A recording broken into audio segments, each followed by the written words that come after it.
Vamos a ver ahora un algoritmo diagnóstico que me gusta implementar, en donde vamos a aprender cómo se hace un diagnóstico un poquito más certero de las causas de la falla renal, que en este caso muy particular lo vamos a empezar a diagnosticar a partir del incremento sérico de azuados.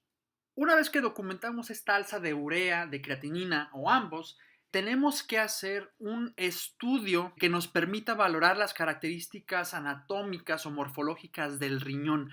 Esto lo podemos hacer mediante un ultrasonido renal y por supuesto tenemos que ver que lo que esté produciendo ese riñón no tenga alguna alteración. Entonces, además de ese ultrasonido, vamos a pedir un examen general de orina que me va a permitir evaluar las características bioquímicas de la orina. En esta primera parte del abordaje, el ultrasonido me va a poder revelar un dato muy importante, que si yo lo documento puedo prácticamente hacer el diagnóstico de una causa obstructiva que se llama hidronefrosis. La hidronefrosis básicamente nos está diciendo que en el mismo sistema de colección urinaria se está acumulando una gran cantidad de orina que está haciendo que esta vía urinaria, entiéndase aquí los ureteres y en ocasiones la pelvis renal, se está deformando debido a la gran cantidad de orina que hay que no puede ser evacuada. Y la causa más frecuente de esto es que más abajo en la vía urinaria o en el uréter que casi se está insertando en la vejiga, puede existir una obstrucción, dígase algún lito o alguna estenosis ureteral que hace que la orina se esté regresando hacia su origen, es decir, los riñones, y cause un proceso de hidronefrosis. Si efectivamente documentamos esta obstrucción que está causando la hidronefrosis y por consiguiente el aumento de los azuados, el paciente va a tener que ser manejado por el departamento de urología. Y una vez que se resuelve este proceso obstructivo, la falla renal en la mayoría de las ocasiones suele también contar con una buena resolución. El ultrasonido también nos va a permitir evaluar el tamaño de los riñones o la masa renal en sí.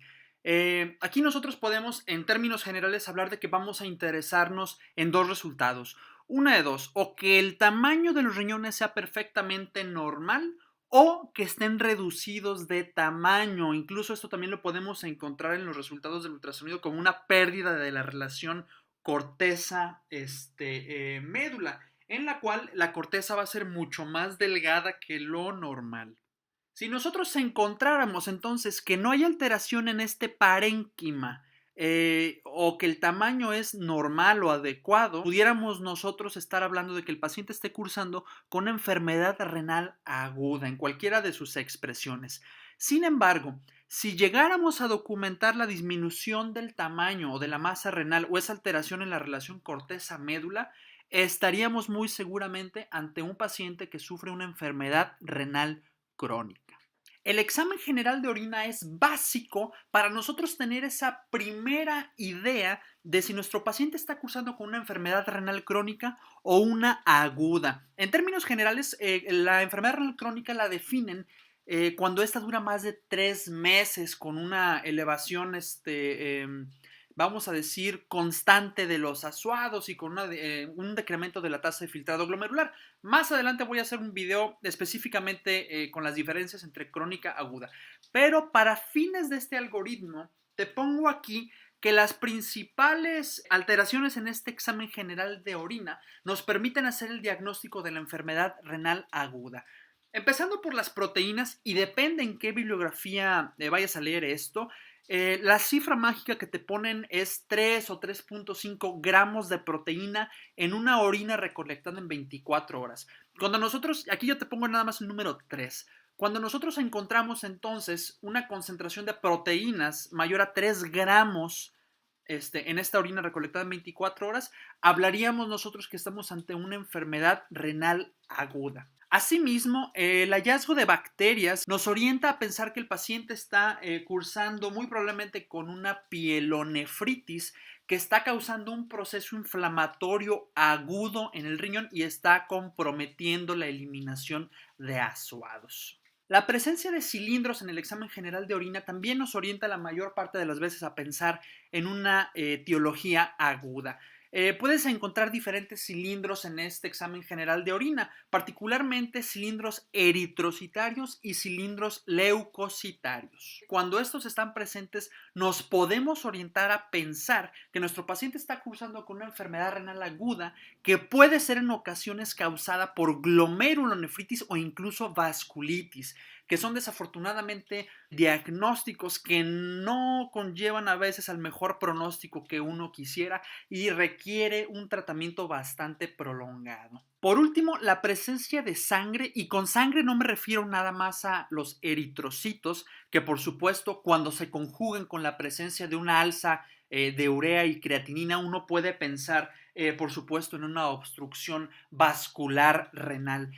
Sin embargo, también la presencia de leucocitos, que por supuesto están también presentes en la sangre, nos puede orientar a pensar en una etiología infecciosa, o incluso pudiéramos nosotros llegar a encontrar eosinófilos en esta orina que nos orientarían a pensar en una nefritis intersticial. Te puse ya las principales alteraciones del examen general de orina, pero ¿qué tal si nos encontramos nosotros esa alza de los azuados y el examen general de orina está perfectamente normal? Bueno, cuando esto llega a suceder, el siguiente paso diagnóstico que tenemos que ver es si nuestro paciente está presentando oliguria o de plano está presentando anuria. Estos dos términos son palabras sofisticadas que utilizamos los doctores para decir que el paciente no está orinando bien en cuanto a cantidad o que definitivamente no está orinando nada. Cuando efectivamente nuestro paciente se encuentra en rangos de oliguria o de anuria, el siguiente paso es calcular el FENA del paciente. FENA quiere decir fracción excretada de sodio. Para obtener la fracción excretada de sodio, necesitas pedirle a tu paciente unos electrolitos, pero no séricos. Tienen que ser electrolitos en orina. Además de poder calcular el FENA, vas a poder calcular la osmolaridad urinaria, la cual también nos va a servir para llegar a los diagnósticos diferenciales de esa falla renal que está causando la elevación de los azuados. Una vez que calculamos la fracción excretada de sodio y esta nos da más de 1% y una osmolaridad urinaria menor a 350 miliosmoles, lo más seguro va a ser que se trate de una necrosis tubular aguda. Si por el contrario el FENA estuviera menor al 1%, los diagnósticos pueden variar. Esto puede incluir desde una insuficiencia cardíaca, una hipovolemia, una sepsis o incluso algunos fármacos que pudieran estar asociados a esto. Para finalizar, y haciendo mucho énfasis en lo que platicaba hace rato, si en el mismo paciente encuentras hiperazoemia, es decir, una elevación de los productos nitrogenados, dígase urea o creatinina, cilindros eritrocitarios en el sedimento urinario y proteinuria, independientemente de la cantidad, está indicado hacerle una biopsia renal a ese paciente, porque los diagnósticos que pueden derivar de estos hallazgos incluyen entidades autoinmunes como una vasculitis o una glomerulonefritis. Hasta aquí nuestro video del día de hoy. Espero te haya servido este algoritmo diagnóstico. Si fue así, danos un like y recuerda suscribirte a nuestro canal para estar al pendiente del contenido que vamos a estar subiendo en los próximos días.